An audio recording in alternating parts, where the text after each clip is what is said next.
Marquis de Sade, a name synonymous with depraved lust and absolute evil. Yet this image is a crude caricature. Beyond it lies not merely a monster, but an adventurer, a prisoner, and a thinker who dared to challenge the very nature of morality. Donatien Alphonse François de Sade was born in Paris in 1740. As the heir to an ancient Provençal family, he belonged to the highest French aristocracy, with close ties to the royal court. He received his education at the Jesuit Collège Louis-le-Grand. At the age of 15, he entered military service, rising to the rank of captain and participating in the 7 Years' War. His early life seemed to follow the typical trajectory of a brilliant nobleman. However, beneath this veneer of prosperity lay a nature that refused to be confined. At 23, after marrying Renée Pélagie de Montreuil, the daughter of an influential court president, the Marquis initiated a series of scandals that rocked Paris. Orgies with prostitutes in arcade, accusations of torture, poisoning, and kidnapping. Each of his actions struck at the foundations of society. He fled justice, was condemned to death in absentia, arrested, and then escaped once more. His life became an unending succession of rebellions against accepted norms and laws. These deeds, each potentially costing him his life, transformed him from a mere criminal into a symbol of defiance. He became the embodiment of extreme individualism, deliberately transgressing all moral boundaries to explore the darkest recesses of the human psyche. From a libertine aristocrat, he morphed into a state criminal whose name shocked even the most enlightened minds of the Enlightenment era. The culmination of his life was years of imprisonment. He was held in the Château de Vincennes, then the legendary Bastille, and after its fall, in Charenton. Of his 64 years, 27 were spent in prisons and asylums.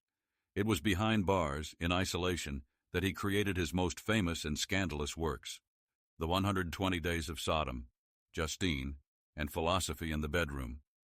Prison did not break him.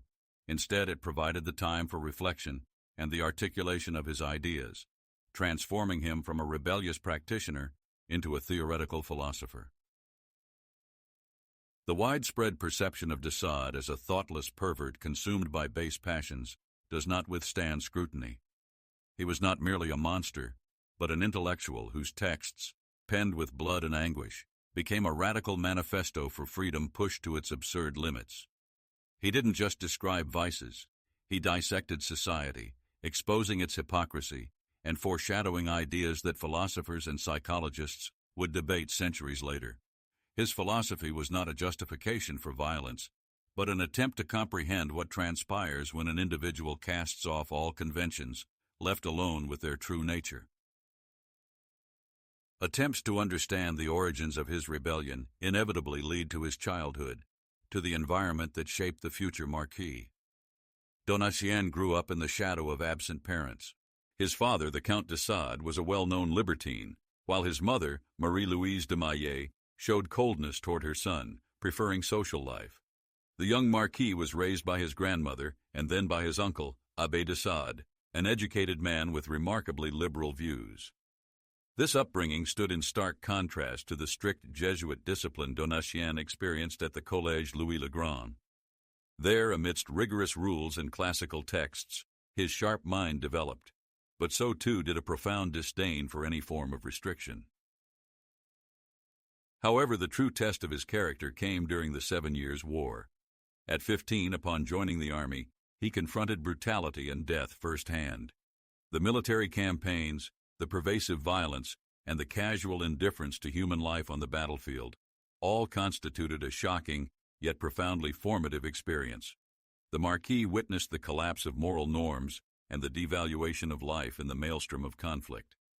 This experience likely sowed the seeds of nihilism within him, fostering a conviction in the illusory nature of societal values. Upon returning from the war, he attempted to integrate into high society by marrying Renée Pélagie de Montreuil. Yet, the veneer of respectability quickly crumbled. In 1768, at the age of 28, the Marquis instigated his first truly notorious scandal, the Arcade affair. This was more than just an orgy. The accusations included torture, beatings, and even attempted poisoning. Society was confronted for the first time with a dark, terrifying aspect of his personality that transcended ordinary debauchery. This was not a spontaneous act, but a conscious, demonstrative rupture with norms, a point of no return. Marquis de Sade did not merely break the law. He threw down the gauntlet to morality itself, testing how far one could go before the world around him collapsed, or more importantly, before his own internal barriers crumbled. He sought the boundaries beyond which absolute freedom began, even if that freedom proved to be a complete abyss. However, the Arquet affair, followed by the Marquis's subsequent excesses, did more than just shake Paris. They became symptoms of a profound malaise afflicting France itself. The latter half of the 18th century was a period when the absolute monarchy of Louis XV and then Louis XVI was losing its luster. Royal authority, once unshakable, now appeared outdated and inefficient. Enlightenment thinkers, whose ideas permeated salons and coffee houses, openly questioned the divine right of kings, advocating for reason, liberty, and equality. Although their writings had not yet led to open rebellion, they eroded the foundations of the old order, creating an intellectual vacuum filled not only with new ideas, but also with burgeoning cynicism. The economic situation was catastrophic.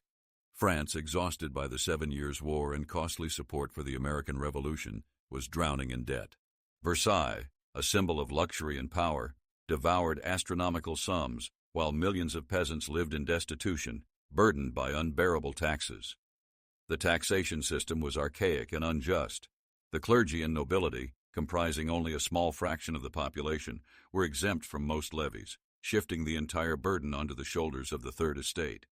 This colossal disparity between the ostentatious wealth of the elite and the desperate poverty of the populace created an explosive mixture. The social structure, which appeared unshakable, was in fact rotting from within. The aristocracy, inheritors of centuries of privilege, was increasingly perceived as a parasitic class, detached from reality.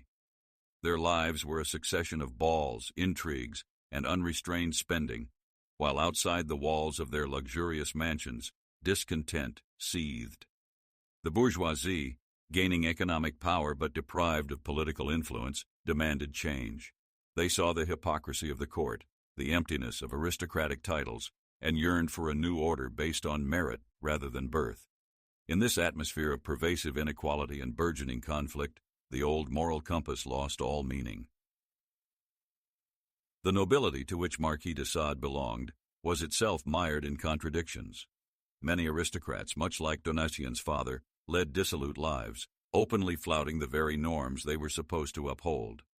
Libertinism evolved from a mere fashionable trend into a form of protest against the boredom and meaninglessness of existence within a gilded cage. This was an elite that had lost its bearings, clinging to its privileges yet no longer capable of justifying them, either to themselves or to society. They sensed the approaching end, but instead of seeking a way out, they plunged into even greater decadence, pushing hedonism to its extremes. Thus, de Sade's actions, his blatant disregard for morality and law, were not merely personal perversions. They became a mirror reflecting the decay of an entire era. His rebellion was not unique. It was merely the most vivid and shocking manifestation of a universal crisis of values. The society he so fiercely provoked was itself poised for collapse, and his scandals only accelerated this process, exposing the festering sores hidden beneath a gilded surface. No sooner had Paris begun to recover from the Arquet affair than 4 years later, in 1772, Marquis de Sade found himself at the center of a new, even more shocking scandal. This time the location was Marseille. There, the Marquis, along with his valet Latour, orchestrated an orgy involving 6 young prostitutes, employing potent aphrodisiacs and subjecting them to perverse practices. Accusations of sodomy, flagellation, and even attempted poisoning once again descended upon him. The scandal escalated beyond private life, transforming into a criminal case. Marseille authorities sentenced de Sade in absentia to death by decapitation, and his effigy was publicly burned in the city square. This was no longer merely a challenge to society, but an open war with the law, with his life at stake. Once again a fugitive, Marquis de Sade sought refuge at his ancestral estate, La Coste. There, far from the eyes of justice, he continued his experiments, compelling his wife's sister, Anne Prosper de Launay, to cohabit with him and subjecting her to humiliations. These walls bore witness not only to his libertinism, but also became the arena for his increasingly audacious experiments on human will. He seemed driven to prove to himself and the world that there was no limit he could not transgress. However, the true blow came soon after, in 1773, in Paris itself. The Marquis deceptively lured a destitute woman, Rose Keller, to his home with the promise of employment. What transpired there transcended any form of debauchery. The woman was subjected to brutal torture before managing to escape and raise the alarm, contacting the police. De Sade was immediately arrested, despite all attempts by his influential relatives to suppress the affair. The Rose Keller case, which became public, left no doubt about his pathological cruelty and deliberate violation of all conceivable norms. It was this incident that led to his first prolonged imprisonment. These events, from the Marseille orgies to the torture of the destitute woman, were not random acts of madness. They constituted a consistent, methodical testing of boundaries, beyond which the Marquis believed the true nature of humanity lay, liberated from the shackles of morality and law. Each new scandal, each new crime, deepened his descent into the abyss, simultaneously transforming him from a libertine aristocrat into a figure whose name would henceforth be associated with the darkest facets of human existence. He deliberately courted risk, as if testing fate, and each time he managed to evade punishment, he only reaffirmed his sense of impunity, propelling himself toward new, even more radical experiments with human nature. How did the Marquis manage time and again to evade the gallows while continuing his perilous games on the brink of life and death? He was not merely a madman, but a master manipulator, possessing an arsenal of psychological tactics that allowed him to control situations and the people around him. Firstly, his aristocratic lineage and connections provided immense resources, influential relatives willing to leverage all their influence to suppress scandals. They secured royal orders for imprisonment without trial, the so-called lettres de cachet, which allowed him to be held in prison, but saved him from public disgrace and the death penalty. This was a paradoxical form of protection, deprivation of liberty instead of deprivation of life. Beyond these external levers, de Sade masterfully commanded the art of personal influence. He possessed a magnetic, almost hypnotic charisma.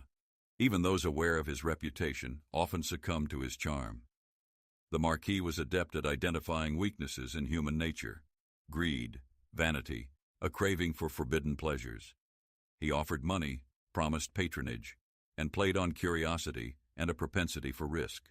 For many young, inexperienced girls whom he drew into his orgies, the promise of easy money or exotic adventures proved stronger than fear.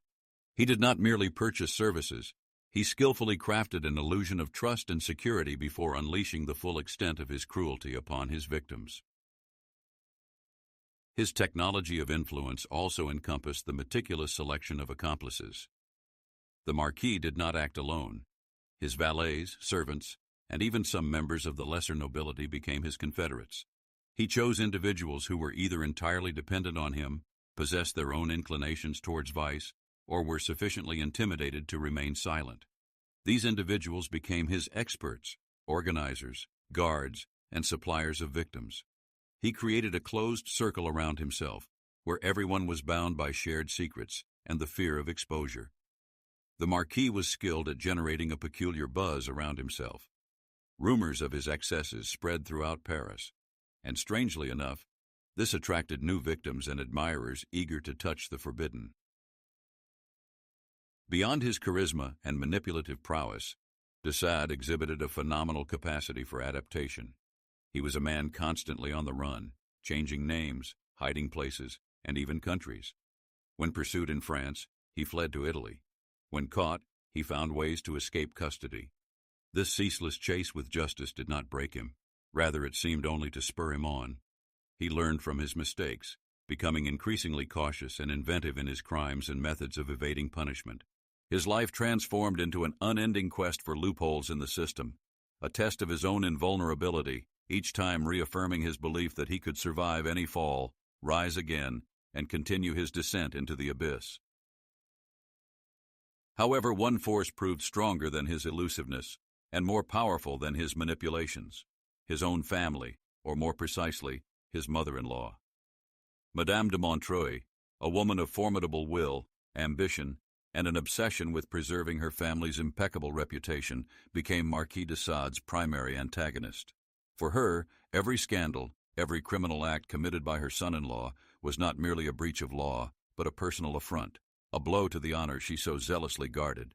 She perceived Donatien as a threat not only to her daughter, but to the entire social standing of the Montreuil family, an influential clan within the Parisian judicial hierarchy. Madame de Montreuil chose not to rely on the slow and unpredictable course of conventional justice. Instead, she opted for another path, utilizing one of the most sinister instruments of absolute monarchy, the lettres de cachet, or sealed royal letters. These were secret orders from the king, permitting the arrest and imprisonment of individuals without trial or due process, often at the request of influential families. They served as an ideal means for resolving delicate family problems when a public trial could inflict irreparable damage to reputation.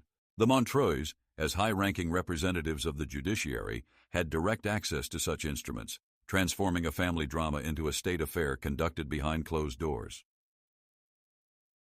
Madame de Montreuil's husband, President de Montreuil, himself holding a prominent position in the Parliament, formally signed these orders. For him, it was a matter of professional honor and preserving his status. Their daughter, Renée Pélagie, the Marquis's wife, found herself at the heart of this cruel confrontation. Initially, she attempted to defend her husband, even fleeing with him, but under her mother's relentless pressure and recognizing the threat of complete family ruin, she was forced to comply. Her loyalty was torn between a sense of duty to her husband and fear of her mother's authority, who saw in de Sade nothing but a shameful blot on their family crest. Thus, de Sade's prolonged imprisonment resulted less from public outrage than from a private yet all-powerful vendetta unfolding within his own family. The Montreuils did not seek his execution. Their objective was to remove him from the public sphere, to isolate him, and to prevent new scandals that could devastate their social prestige. This paradox lay at the heart of their protection. They saved him from the guillotine by condemning him to lifelong confinement. In a twisted sense, they became his primary benefactors, as they ensured his survival, albeit at the cost of his freedom. Their actions were not merely a manifestation of moral condemnation, but a calculated move in a game for status and influence, where Marquis de Sade became merely a pawn to be removed from the board.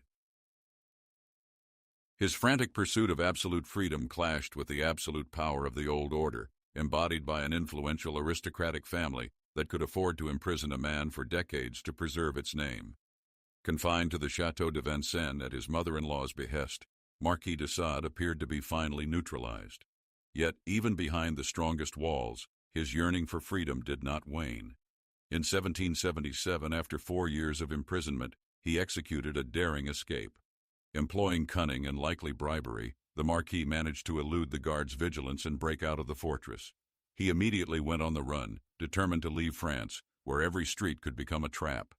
Italy, a land of freedom and ancient libertinism, beckoned him as a sanctuary.